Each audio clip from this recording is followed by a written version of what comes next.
Alright, what's up guys? So lately I've been interested in learning Megaminx PLLs. So I thought, why not make a YouTube series while I learn so I can show you guys what cases I'm learning and how I learn them, how to learn to execute them, recognize them, whatever. So then you guys can kind of get the experience of learning them along with me. So in this first video, I'm just going to be going over some of the cases that bleed over from 3x3. These ones are easy though. Algs you probably already know. Alright, so the first two cases will be the J1 perms. These ones are pretty self-explanatory.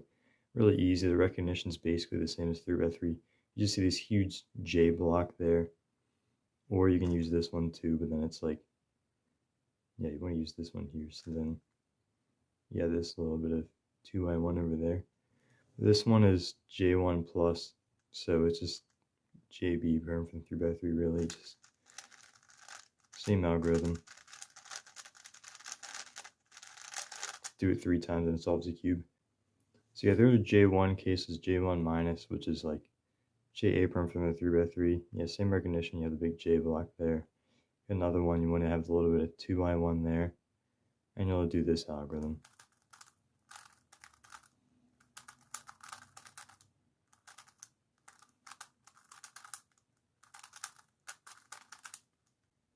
Alright, so the next case is T1, which is just T perm from the 3x3, but it's also a little harder to recognize.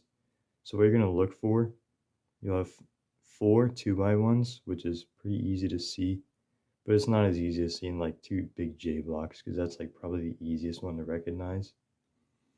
But there's a couple different angles you can do this from, which I'll show you in a second. And how you recognize this, because you only have to do one alg, even though there's like 2 different angles, I guess.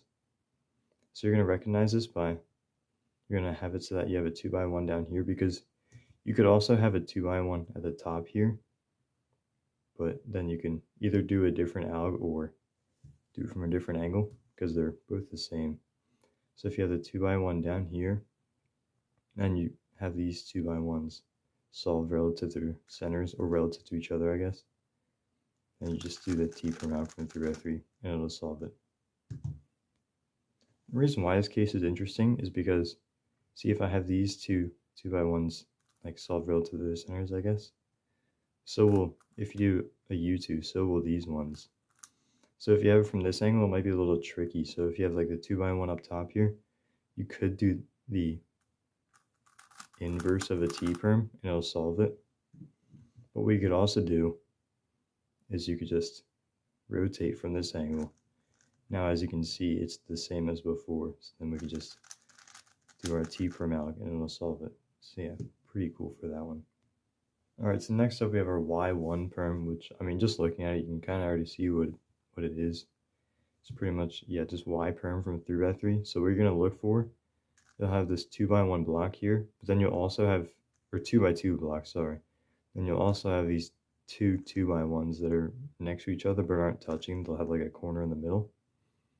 And if this 2x1 back here, you'll look for it in 2 places. It'll either be in the top, or it'll be, here we go, or it'll be on the left there. So if it's in the top, this is Y1 plus, which is just what you normally do from Y perm for 3x3 probably. It's like the alg everyone uses. But if you have it from with the 2x2 on the left, you'll do the inverse of that. Let's do that a couple times. And that'll solve the Y perms. Alright, so next up we have the T2s, which are pretty interesting because they're pretty much just R perms in a 3x3. So what we're going to look for, we'll have this kind of T perm block here with the 2 2x1s, and then the edge here that goes to one of these spots. See what I have in the other one here. So what I like to do for this is look at the edge here, and if the headlights matching it are on the left, we're going to pretty much just do this alg, like on a 3x3, this R perm. I don't remember what they are, but it'll just look like this. You start with a U2 prime first, and then the rest of it is like the same. So this looks like that. Alright, next one here is T2 minus, which is two different ways you can do this. The way I like to do it, because it's righty, is, well, first you'll recognize it by this edge will go to the right, or the headlights forward on the right instead of to the left with the other one. But what I do is I'll rotate or do a U2 over here. So put this T-perm block back here, and then I'll just do the inverse of the R-perm out here, or if you like to do it from this angle, do that algorithm so it looks like this.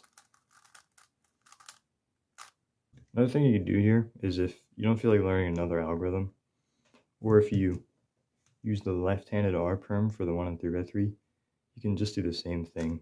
Again, you have to start with a U2, because like you want to bring the edge or the pair over here,